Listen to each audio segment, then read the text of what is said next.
All right, hello everybody, and welcome back to another episode of Overwatch Weekly. A pretty small week in terms of the amount of stories I have, but some of the stories I have are pretty big. So we're gonna jump into it. The first thing, which is the Overwatch League Replay Viewer. This is a new feature that you can now get on your Overwatch client, and if you don't know what it is, what they say here on their news briefing on the site is experience Overwatch League from any perspective with the Overwatch League Replay Viewer. Use professional esports observer tools from the comfort of your own computer to customize your viewing experience. Whether you want a first person, third person, or a bird's eye view, you can see it all with this tool. Learn strategies from the pros by slowing down the game and observing from their perspective, or get a better view of the action with the bird's eye view. To download it, you want to open up your BattleNet app and make sure you click Overwatch. So you can obviously just click straight to the Overwatch icon on your computer if you have it.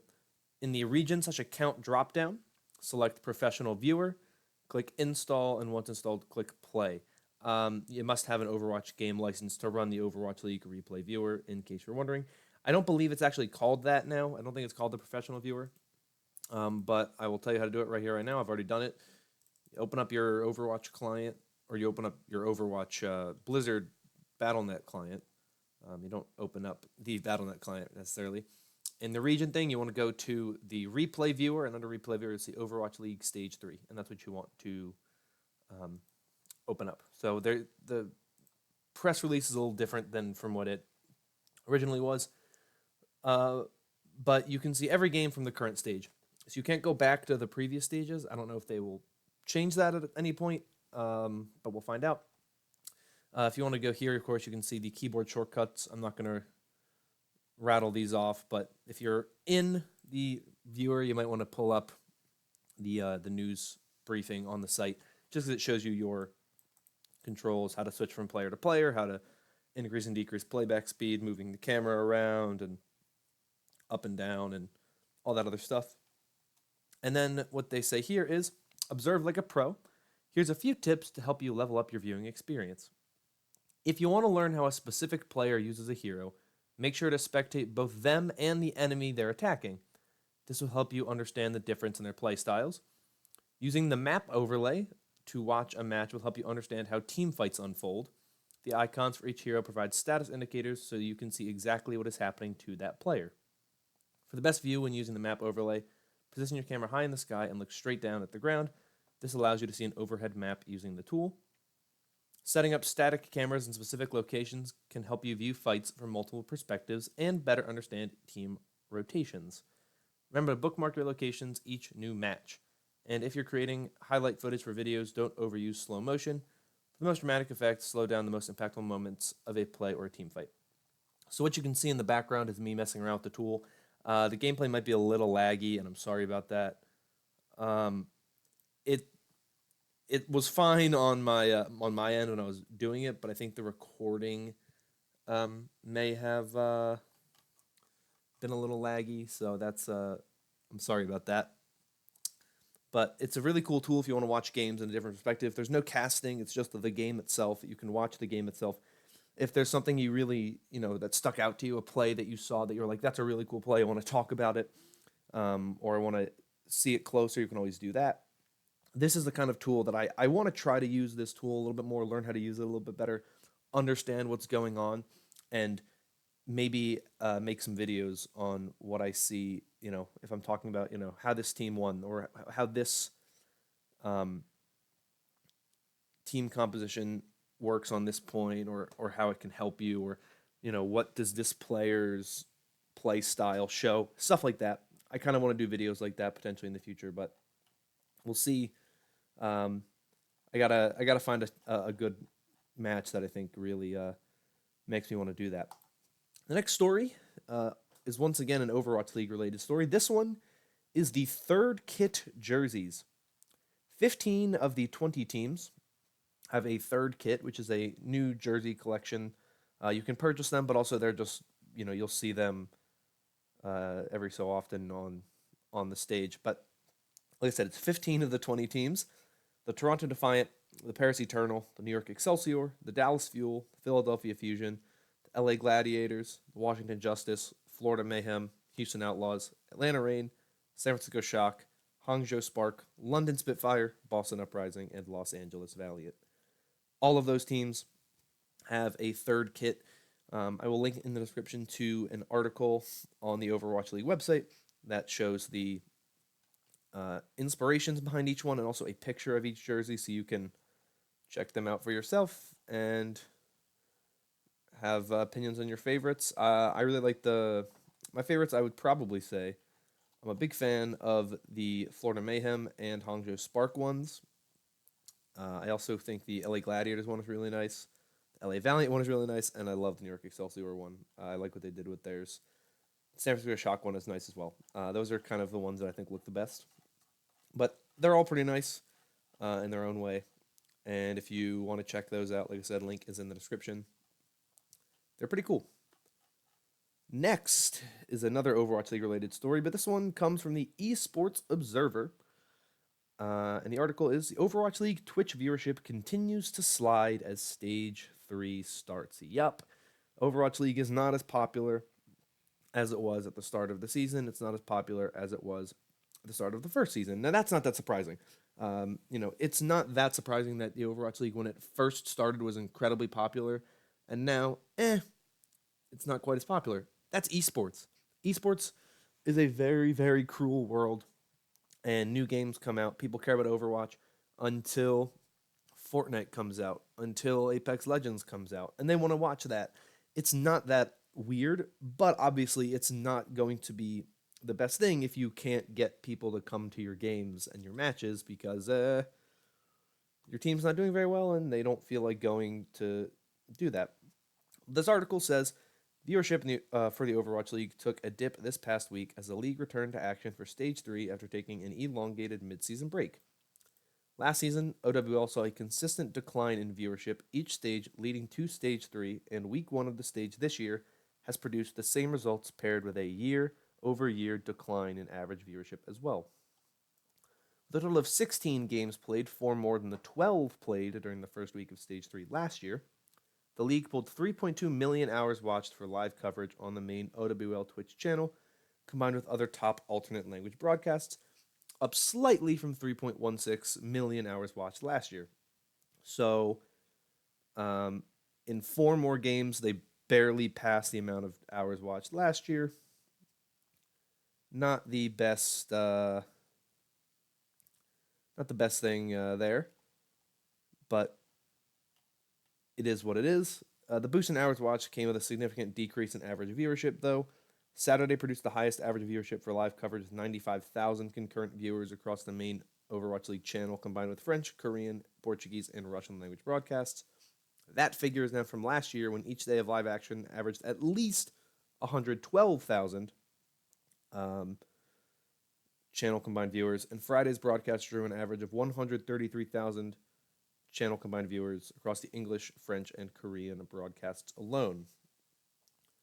The downward year-over-year trend in viewership comes following Stage 2, where average viewership was down from Stage 2 of the inaugural season, outside of the league's first ever homestand weekend in Dallas. However, that homestand weekend had a shortened schedule and was only played across 2 days. Overall, the main OWL channel on Twitch reached 3 million hours watched from Thursday to Sunday for all airtime, including reruns and peripheral coverage. The figure is down slightly from the first week of Stage 3 in 2018, generating 3.1 million hours from April 4th through 7th.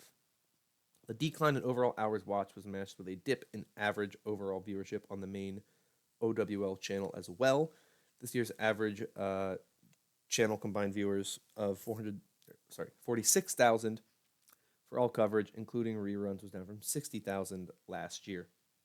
So what's interesting, of course, here is Stage 3 last year was in April. It was in early April. Now we're in June.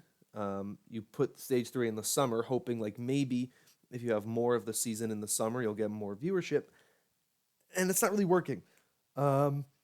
So that's a bit of a worrisome thing to look at and say, hey, we don't really have viewers right now, even though we decided to push the season back a little bit. Peak viewership on the main OWL channel of 105,000 viewers came during Friday's broadcast that was highlighted by a 5-map affair between one of the league's top teams, the New York Excelsior and Houston Outlaws. No other broadcast managed to eclipse the 100,000 viewers mark.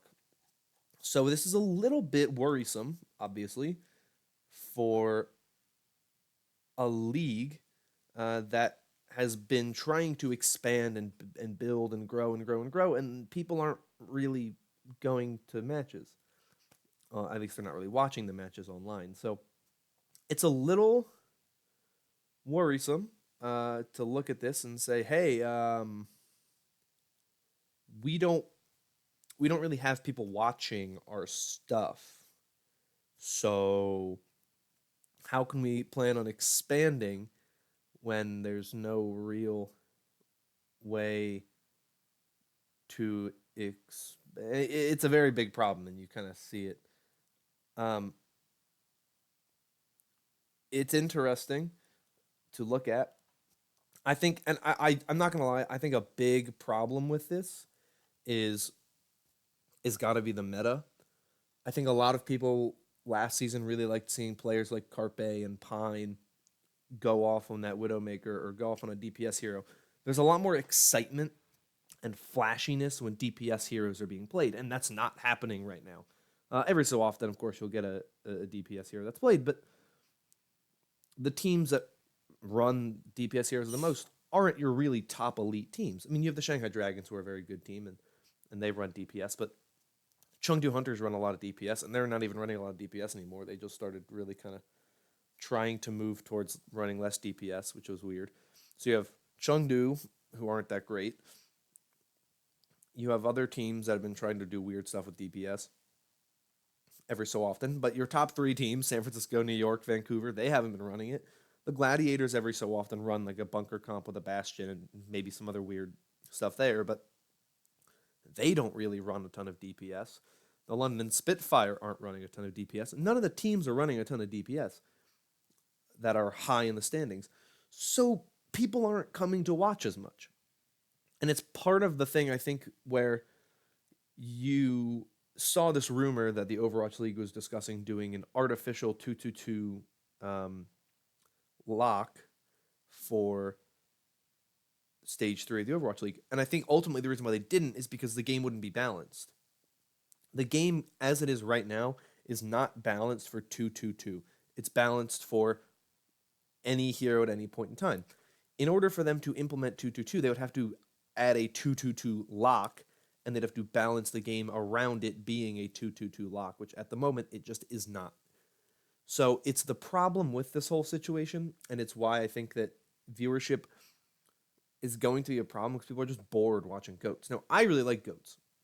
I think it's fun to watch because I think you really get to dig into like teamwork and you get to really see which teams excel. The reason why a team like Philadelphia did really well last year, yes, they were a good team, but they also had 2 really solid DPS players in EQO and Carpe, where communication wasn't the most important part for those 2, right? Carpe, Carpe's going to go off. He's going to do his own thing. He's going to go for the picks with the Widowmaker. He's going to go for picks with the Tracer, whatever it is. He's going to do that. He's going to do it well. And the rest of the team will play around the picks and will go after whatever. In GOATs, communication is so important. And mixed language rosters, a lot of times, they might struggle with that because there's not as solid communication. You look at the teams that are on the top. Yes, you have San Francisco, which has a very mixed roster, but you have Rascal, who played with Dallas, so he has experience playing with players that are not Korean. You have Closer, Closer's the wrong team. Who am I thinking of that they just brought in? Well, I mean, most of the team right now that they actually have playing isn't even Korean. You have Violet, who is, but I think he comes from NRG Esports, where he was on a mixed roster.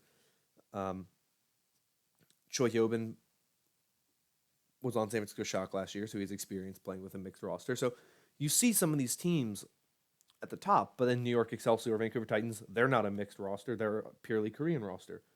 Shanghai Dragons, pretty much every player they have is Korean, and the ones that are playing are Korean. Hangzhou Spark have mostly Korean. Yeah, they have Gushui in that main tank role, but he didn't start. They've been building that relationship throughout the season, and now they're at a point where they look very solid. London Spitfire are, not a mixed roster. The LA Gladiators are, and as good as LA Gladiators are, you can see that they run into problems with that. I'm getting on a little bit of a tangent, but the problem I think is that Goats is the reason why people aren't really watching. And you see it in a lot of these things that some of these teams that were really good last year, that were able to be good last year because they had just really solid players, that it's not really working like that anymore. You can have the best players in the league, but it's about the teamwork now. And I think that that is ultimately a better thing for an esport. And like, it's not just like, oh, well, we have Carpe, so we're going to win because Carpe is incredible. It's like, yeah, we have Carpe, but we also need to play around him, and the rest of the team needs to play well. And I think that's really kind of where the problem lies ultimately. And I think we need to see, in order for us to get to a point where DPS comes back, there would have to be a 2-2-2 lock. I want to make a video on it at some point, probably on Friday. So I'm going to stop that now, and I'm going to talk about the final story, but I think this is really interesting. The final story, I'm going to keep it short. This is a rumor. This is a report. I don't normally talk about rumors and reports, but this one is so big that I need to talk about it. I already made an entire video on it. It'll be linked in the description and in the cards. I'm not going to talk too much about it here, but there is a rumor, and there are sources that are claiming that Blizzard canceled a StarCraft first-person shooter to focus on Diablo 4 and Overwatch 2. What Overwatch 2 is, they just say something about PvE. Whether or not it's a new game, it's an expansion, we don't really know. But those are the rumors, and that is a report. I will have a link to the Kotaku article in the description, as well as my own video that I've made talking about it, and that'll be in the description and in the cards if you want to check those out. But that is everything I have for you today. Not a lot of stuff going on, but I decided to go on a little bit of a tangent there. But if you enjoyed, consider liking and subscribing. If you want more stuff like this in the future, let me know in the comments down below. But I'm getting out of here. Once again, thank you for watching, and I'll see you all next time.